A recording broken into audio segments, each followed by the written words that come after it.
मी यावेळेला उपस्थित आहे नालासोपारा पूर्व विजयलक्ष्मी नगर येथे. मागील काही दिवसांपासूनच 41 बिल्डिंगचा विषय हा चर्चेत होता. वारंवार महानगरपालिकेने नोटीस देऊन सुद्धाही त्या सदनिका ज्या इमारतीमधले जे रहिवासी आहेत त्या आपल्या सदनिका खाली न करत असल्यामुळे आता महानगरपालिकेने एक आत्महत्या भूमिका घेऊन तोडक कारवाईला सुरुवात केली आहे. आपण पाहू शकता आता ह्या 41 बिल्डिंग आहेत त्यामधल्या 7 बिल्डिंगवर सध्या महानगरपालिका कारवाई करत आहे आणि उर्वरित बिल्डिंगवर कारवाई अशाच प्रकारे चालणार आहे. हा जर प्लॉट म्हणाल तर हा प्लॉट सांडपाणी प्रकल्पासाठी रिझर्वेशन होता. 2009ला महानगरपालिका स्थापन झाल्यानंतर सिडकोनी हा दस्तावेज महानगरपालिकेला सपूत केल्यानंतरही असाच अनधिकृत बांधकाम मंदिरांमध्ये सुरुवात होती. आणि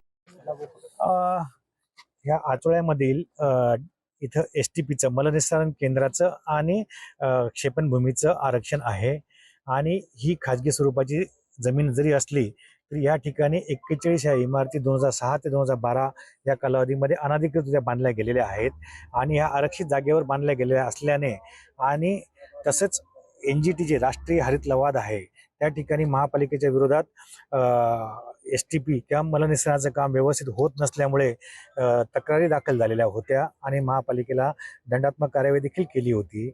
हा एक भाग याच्यामध्ये होता. त्याच्यानंतर इथले जे जमीन मालक किंवा ज्यांच्याकडे या जमिनीचे हक्क आहेत या व्यक्ती महापालिका तोडक कारवाई करत नसल्यामुळे हायकोर्टात त्यांनी पिटिशन दाखल केले होते आणि सर्व बाजू ऐकून घेतल्यानंतर माननीय उच्च न्यायालयाने सदरची तोडक कारवाई करून उच्च न्यायालयाला अहवाल सादर करायला सांगितलेले होते.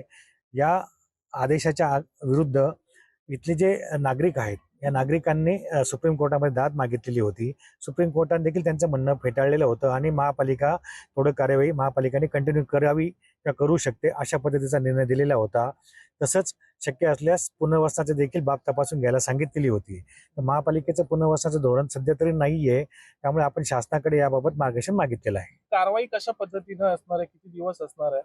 कारवाई आज ज्या C1 कॅटेगरीतल्या म्हणजे अति धोकादायक कॅटेगरीतल्या ज्या इमारती आहेत त्या 7 इमारती आम्हाला आढळून आलेल्या आहेत ज्यांचं स्ट्रक्चरल ऑडिट केलेलं आहे. तूर्त आम्ही त्या इमारतींवर कारवाई करतोय, परंतु आम्हाला हायकोर्टाच्या आणि सुप्रीम कोर्टाच्या आदेशाप्रमाणे सर्व 41 इमारतींवर कारवाई करणं अपेक्षित आहे. सर, नागरिकांना काय आवाहन कराल? नागरिकांना आम्ही हेच आवाहन करतो आहे की या ठिकाणी आपला रहिवास आहे. आपण अनधिकृत बांधकाम झालेल्या इमारतींमध्ये आपण नोटराइज डॉक्युमेंट असेल किंवा इतर कोणत्याही दस्तावेजाच्या अंतर्गत आपण इथला सदनिका खरेदी केली आहे.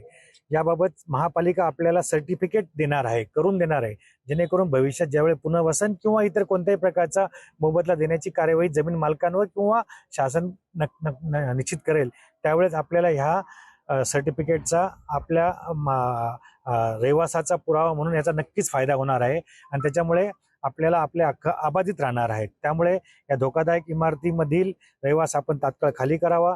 तसंच इतर जे C1 कॅटेगरी नसलेल्या जरी इमारती असतील पण त्या अनधिकृत असल्यामुळे आणि कोर्टाच्या आदेशामुळे आपण त्या इमारती सदनिका खाली कराव्यात आणि महापालिकेला सहकार्य करावं एवढंच या प्रसंगी मी सर्व नागरिकांना रहिवाशांना आवाहन करतो. सर, ह्या बिल्डिंगी कोणी बांधल्यात त्यांच्यावरती काही कारवाई झाली का? 41 इमारती प्रशासनाच्या डोळ्यासमोर उभ्या राहतात, प्रशासन काय करतं? या इमारती 2006 पासून बांधकाम झालेलं होतं. त्यावेळेच्या परिस्थितीनुसार ही माहिती घेण्यात येईल. न्यायालयाच्या मान्यता ऑर्डरप्रमाणे बिल्डिंगच्या डेमोलिशनला दिलेल्या आहेत, पण सध्या तरी असं पुनर्विकास ज्या रहिवासी आहेत त्या रहिवाशांचा पुनर्विकासची योजना अजून कुठेतरी कठीण परिस्थितीत दिसताना नजर येत आहे. जर आपण बघाल तर त्या इमारतीवर सदनिकामध्ये राहणारे रहिवासी हे रस्त्यावर आलेले आहेत, त्यांची सामानं पालिकेने रस्त्यावर काढलेली आहेत आणि अशा प्रकारे इकडे कारवाईला सुरुवात आहे.